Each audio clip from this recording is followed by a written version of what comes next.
You've already said he was jubilant at government ministers describing the CPS under his watch as, a world-class institution. That seems incongruent with how he treated Gary McKinnon. So can you talk briefly about who Gary McKinnon was and this episode between Keir Starmer and the US authorities, particularly Eric Holder? So as part of this work with the CPS International Division that I was just describing, Starmer collaborated not only with the British security services, but also with the Obama administration, most notably its Department of Justice, which was at that time headed by Eric Holder, who was famous for taking an especially hawkish and brutal approach to whistleblowers, including Julian Assange, and hackers, including Gary McKinnon. Gary McKinnon was a autistic IT expert who was very interested in UFOs and did a lot of kind of independent research on them and wanted to access US military databases to find information on UFOs, which he wasn't interested in publishing or sharing with anyone, but simply to satisfy his own curiosity.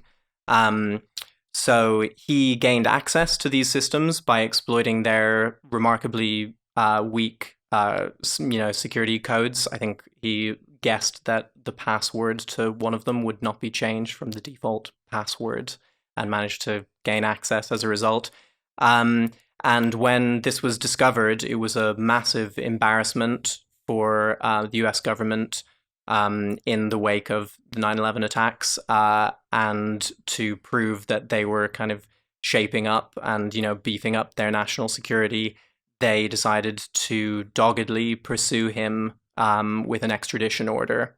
So Starmer inherited this case, and one of the people high up in the CPS who I spoke to said that he had direct conversations with Holder's team about Gary McKinnon's extradition and that he pledged to do everything in his power to seal it and ensure it. And there's a very telling episode in the memoir of Gary McKinnon's mother, Janice Sharp, where she confronts Starmer about this and says, how can you have no sympathy for my son who is becoming increasingly suicidal as his appeals are being thrown out, and he's being, pursued through the courts on his way to potentially spend 70 years in an American military jail. And Starmer says, you're making me very uncomfortable by saying these things to me. And the case has gone through all the courts and their decision is their decision, and I stand by it. What an awful man.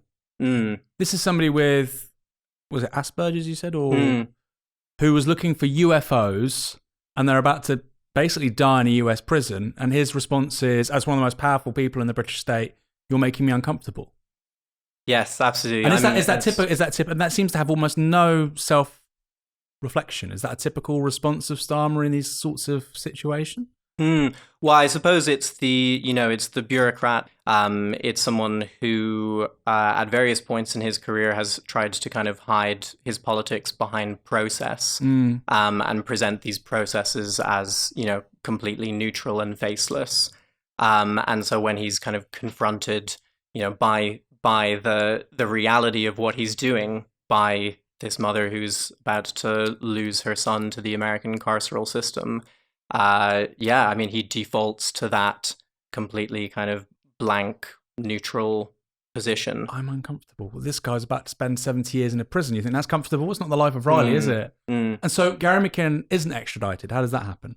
Yes. So in the end, then it was in fact Theresa May's Home Office that steps in at the last minute and says that it would have been a breach of Gary McKinnon's human rights to extradite him, because sending him to an American military jail would have led to such a high chance of him ending his life that it was unconscionable and, against the kind of what should be the legal norms of this country. Starmer, in response to this, I was told by sources inside the CPS, flies to America to meet with Eric Holder, or at least to meet with his team. It's unclear whether at this point he had a direct meeting with Holder, but he's keen above everything to assure Holder's team that,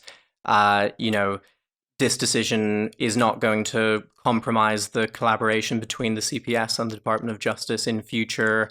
And the tone of his conversation with them is very apologetic. Like, this wasn't my decision. This was taken out of my hands by the Home Office, which had its own political calculations, involved in doing this. And, let's not allow it to affect the close relationship that we've established here.